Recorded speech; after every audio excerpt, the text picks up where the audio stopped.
सही है। हाँ और जो निकले पे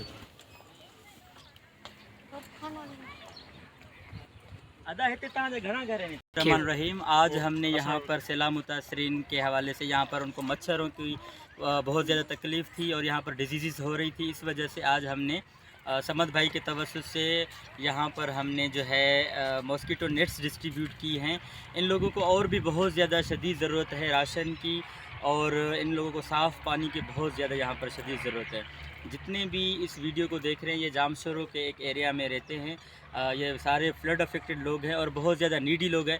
इन लोगों को बहुत ज़्यादा इन चीज़ों की ज़रूरत है।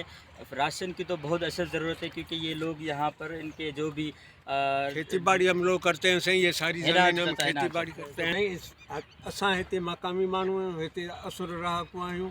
ही ज़मीन ते हारपो कंदा आहियूं, जेका बि ज़मीन तव्हां ॾिसो था ॿुॾल आहे, इन ते हारपो कंदा आहियूं। इन बोर्ड जे ज़रिए बोर्ड जे हवाले सां असीं ॿाहिरि अची वेठा आहियूं। हाणे असांजा फसल जेके आहिनि से बि बर्बाद थी विया आहिनि, न की घर आहे न की घाट आहे। तव्हां वेठा आहियो, ॾिसो था असांजी हालत कहिड़ी आहे। असांखे न की राशन मिलियो आहे, न की का मच्छरदानियां मिलिया आहिनि, न की हुकूमत जे तरफ़ां का इमदाद मिली आहे। ॿुधो न, सिर्फ़ मतलब असां जहिड़ा समाजी माण्हू तव्हां वटि अचनि था हा बसि, पंहिंजे बलबूते ते असांखे हा हूंदा। पंहिंजे असां गवर्नमेंट जा माण्हू न आहियूं। गवर्नमेंट असां पंहिंजे ज़ोर ते जेको पंहिंजो वस आहे उन हिसाब सां तव्हांजी हेल्प करणु उहो त सही, तव्हांजूं महिरबानियूं आहिनि, तव्हांजा कुर्बा आहिनि।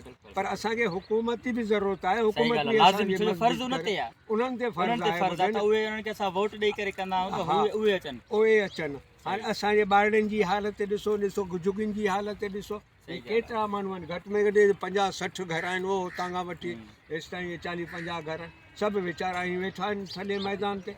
को बि तवजो ॾियण वारो असांखां जेको थी सघंदो इंशाअल्लाह ताला। हाणे मुंहिंजो प्लान आहे तव्हांजे एरिया में हिते राशन डिस्ट्रीब्यूट करण जो। जी साईं, इंशाअल्लाह ताला कुझु ॾींहंनि जे अंदरि मां तव्हां वटि राशन खणी ईंदुमि। अलाह चङाई कंदो। बाक़ी इहो आहे जेतिरो मूंखां थी सघियो आहे मां तव्हांजे लाइ ही जेके मच्छरदानियूं आहिनि हिते फ़िलहालु विरहायूं आहिनि। मां पाण हिते हाणे आयो आहियां, मूंखे ख़बर कोन्हे त घणा माण्हू वेठा आहिनि घणा न आहिनि। हाणे मूंखे ख़बर पई आहे। इंशाअल्लाह ताला मां तव्हां वटि इहे जेके मां ॻाल्हियूं कयां पियो ज़रूरु तव्हां वटि इंशाअल्लाह अलाह चङाई कंदो, अलाह चङाई कंदो, अलाह कंदो।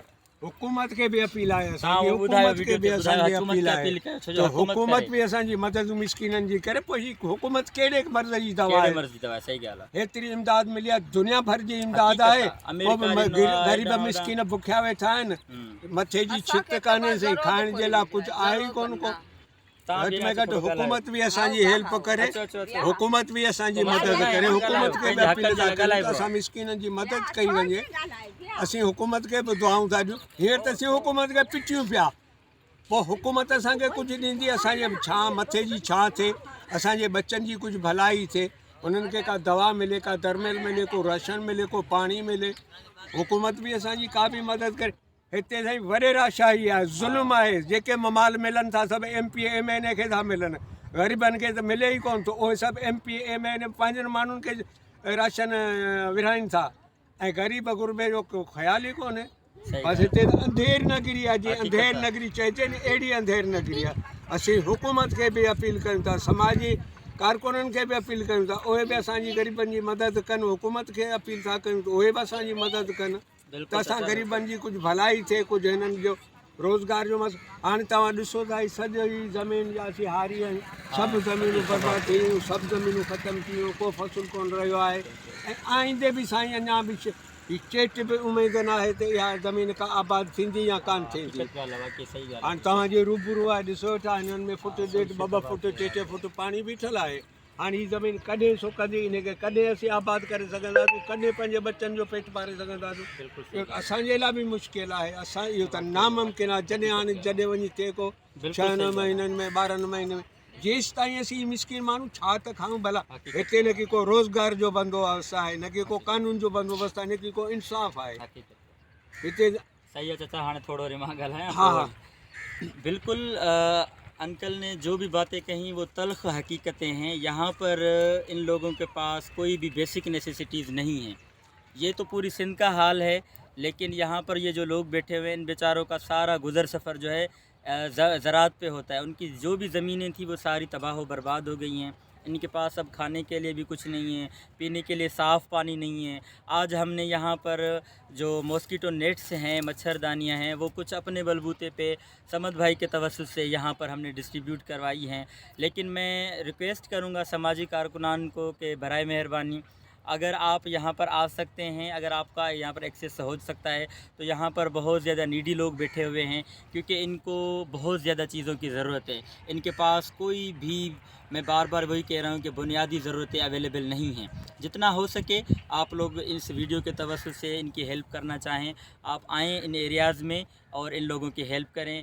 ये हाल यहाँ पर हम बच्चों के देख के हमें ख़ुद को, हमारा अंदर टूट जाता है और हमें ख़ुद रोने आता है कि क्या इंसान इस तरीके से रहते हैं। ये कौन से माशरे में, कौन से ऐसे इन एरियाज़ में लोग ऐसे रह सकते हैं। ऐसे तो कोई एक बड़े बड़े लोगों के जो जानवर होते हैं, जो पालते हैं, वो भी इनसे बहुत ज़्यादा अच्छी उनकी जो है रिहाइशें होती हैं।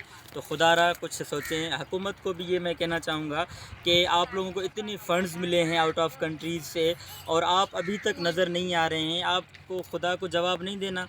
क्यों आप लोग इतना खामोश नींद कर रहे हैं? क्यों आप लोग एसीओं में, एसी वाले कमरों में जाके सोए हुए हैं और इन लोगों का नहीं सोच रहे हैं? खुदा के वास्ते अभी निकलें, ये वक्त है, और इन लोगों की बद्दुआओं से डरें, क्योंकि अल्लाह ताला को आपने जवाब देना है। शुक्रिया। असरोडी मुँह मॉस्किटो नेट दी भर चाचा ठीक है। अल्लाह ठीक से अल्लाह भाई अल्लाह ताला भलाई कंदो अल्लाह असरो मॉस्किटो नेट दाउंदा